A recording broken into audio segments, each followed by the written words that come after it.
There's a lot changing very fast. And seeing things like the cloud technologies, VR, augmented reality, automation solutions, there's a lot that's going to be changing in the food industry, and the Process Expo helps connect us with that opportunity. There's a lot going on with respect to changing automation, changing the way data is collected, changing the way data is used in food processing.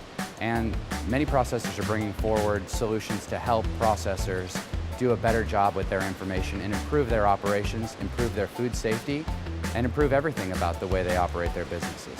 What's getting me excited is to see an industry that is normally very conventional is now moving forward. So everybody is looking at technology and innovation, and that makes this entire industry very exciting. And to come here, you're at the heart of the innovation in this industry, which is really great.